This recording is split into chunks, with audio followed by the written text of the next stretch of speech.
Hello friends, എന്റെ ചാനലിലേക്ക് എല്ലാവർക്കും ഒരിക്കൽ കൂടി സ്വാഗതം. ഇന്ന് ഞാൻ വന്നിരിക്കുന്നത് ഒരു ഈവനിങ് സ്നാക്സുമായിട്ട് തന്നെയാണ്. ഞാൻ ഇന്നിവിടെ ഉണ്ടാക്കാൻ പോകുന്നത് മുട്ട ഓണിയൻ ബജ്ജി. നമ്മൾ ഉള്ളിവട ഉണ്ടാക്കില്ലേ, ആ ഉള്ളിവടയിൽ മുട്ട സ്റ്റഫ് ചെയ്തിട്ടുള്ളതാണ് മുട്ട ഉള്ളിവട, അങ്ങനെ പറയാം. അതിനൊരു പേര് മുട്ട ഉള്ളിവട. നമുക്ക് അതെങ്ങനെ ചെയ്യുന്നത് നമുക്ക് നോക്കാം. ഞാനിവിടെ ഒരു ബൗൾ എടുത്തിട്ടുണ്ട്. ഇതിലേക്ക് അരിഞ്ഞു വെച്ചിരിക്കുന്ന സവാള, ഇത് 2 സവാളയുണ്ട്. നീളത്തിൽ കനം കുറച്ച് അരിഞ്ഞതാണിത്. കനം കുറച്ച് അരിയുന്നതാണ് ഉള്ളിവടയ്ക്ക് നല്ലത്. അത് ബൗളിൽ ഇട്ട് കൊടുക്കുക. പിന്നെ നമുക്ക് വേണ്ടത് പച്ചമുളക്, ഇഞ്ചി, കറിവേപ്പില, മല്ലിയില, ഇത്രയും സാധനം കൂടിയാണ്. പച്ചമുളകിനെ ചെറുതായി നുറുക്കി അരിഞ്ഞതാണ്. കുട്ടികളൊക്കെ ഉള്ള വീടാണെങ്കിൽ ചെറുതായി അരിയുന്നതാണ് നല്ലത്, അല്ലെങ്കിൽ അവർക്കത് കടിക്കുമ്പോൾ എരിവ് വരും. അതുകൊണ്ട് ചെറുതായി അരിയുന്നതാണ് നല്ലത്. നമുക്ക് ഇതുകൂടെ ഇതിലേക്ക് ഇട്ട് കൊടുക്കാം. ഇനി നമുക്ക് വേണ്ടത് മുളക് പൊടി. 1 ടീസ്പൂണോളം മുളക് പൊടി ഇട്ട് കൊടുക്കുക. 1/4 ടീസ്പൂൺ മഞ്ഞൾപ്പൊടി, 1/4 ടീസ്പൂൺ ഗരം മസാല കൂടെ, കുറച്ച് ഉപ്പ് കൂടെ. ഇത്രയും സാധനം നമ്മൾ ഇതിലേക്ക് ഇട്ടിട്ടുണ്ട്. നമുക്കിനി ഇത് നല്ലവണ്ണം മിക്സ് ചെയ്ത് കൊടുക്കണം. നല്ലവണ്ണം കൈകൊണ്ട് തന്നെ നമുക്ക് ഇതിനെ ഇതുപോലെ മിക്സ് ചെയ്ത് കൊടുക്കാം. സവാളയൊന്ന് നല്ലവണ്ണം സോഫ്റ്റ് ആവണം. ഈ സവാള നല്ലവണ്ണം ഒന്ന് സോഫ്റ്റ് ആയി കിട്ടാൻ വേണ്ടിയിട്ടാണ് ഇതുപോലെ ചെയ്യുന്നത്. എന്നാൽ മാത്രമേ നമ്മുടെ ഉള്ളിവടയ്ക്ക് നല്ലൊരു ടേസ്റ്റ് കിട്ടുള്ളൂ. ഇപ്പോൾ ഇത് റെഡി ആയിട്ടുണ്ട്. നമുക്കിനി ഇതിലേക്ക് കുറച്ചായി കടലമാവ് ഇട്ട് കൊടുക്കുക. ഇതൊരു 1/2 കപ്പ് കടലമാവാണ് ഇപ്പൊ ഞാൻ എടുത്തിരിക്കുന്നത്. വേണമെങ്കിൽ കൂട്ടിയെടുക്കാം, അത് നോക്കിയിട്ട് എടുത്താൽ മതി. അതൊന്ന് മിക്സ് ചെയ്തിട്ട് നോക്കിയാൽ മതി.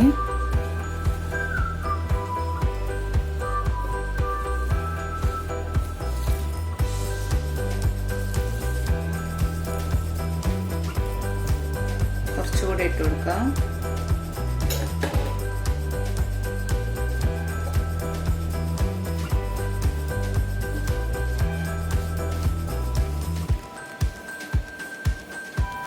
ഇതിപ്പോ സവാളയിൽ നിന്ന് വെള്ളം ഇറങ്ങിയിട്ടില്ല, അതുകൊണ്ട് നമുക്ക് കുറച്ച് 1 ടീസ്പൂണോളം വെള്ളം നമുക്ക് ഇതിലേക്ക് ആഡ് ചെയ്ത് കൊടുക്കാം.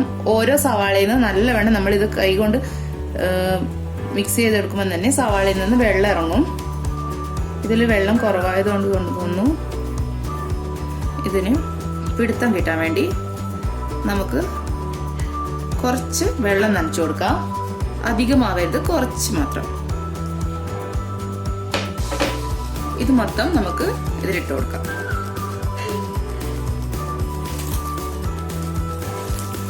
നമ്മുടെ കൂട്ട് ഇപ്പോൾ റെഡി ആയിട്ടുണ്ട്. ഈ ഒരു പരുവത്തിലായിട്ടുണ്ട്. നമുക്ക് ഈ ഒരു പരുവത്തിൽ തന്നെ ഇപ്പോൾ നോൺ വെജ് കഴിക്കാത്തവരാണെങ്കിൽ ഈ ഒരു രൂപത്തിൽ നമുക്ക് ഉള്ളിവട ഫ്രൈ ചെയ്തെടുക്കാം.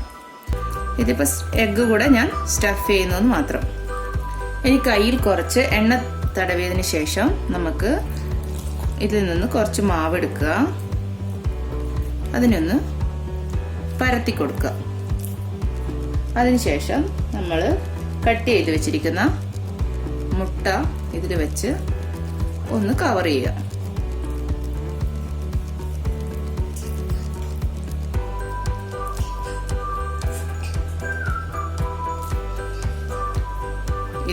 ഇതുപോലെ ആക്കിയെടുക്കാം. ഒന്നുകൂടെ കാണിച്ചു തരാം. കുറച്ച് മാവെടുത്ത് നമ്മുടെ ഒരു കയ്യിൽ വെച്ച് നല്ലവണ്ണം ഒന്ന് പരത്തിയെടുക്കുക. അതിനെ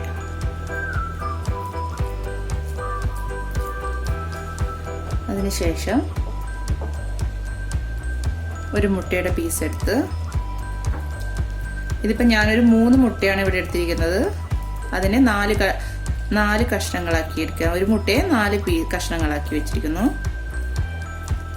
ഇതുപോലെ ഒന്ന് കവർ ചെയ്ത് കൊടുക്കാം.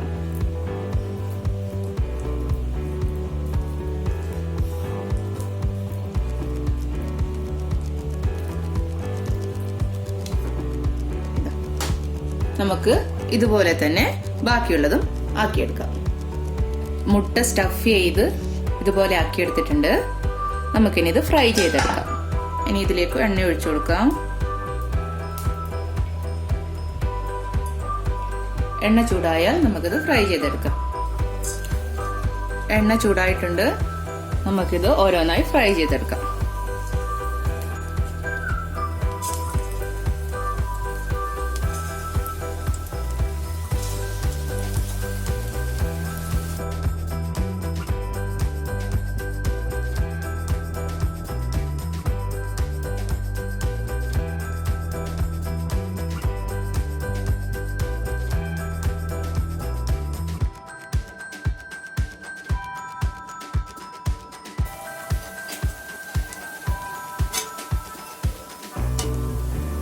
അധികം കരിഞ്ഞു പോവരുത്. അധികം കരിഞ്ഞു പോയാൽ നമ്മുടെ സവാള ഒരു കയപ്പടിക്കും. ഈ ഒരു സമയമാകുമ്പോൾ നമുക്കിത് എണ്ണയിൽ നിന്ന് മാറ്റാം.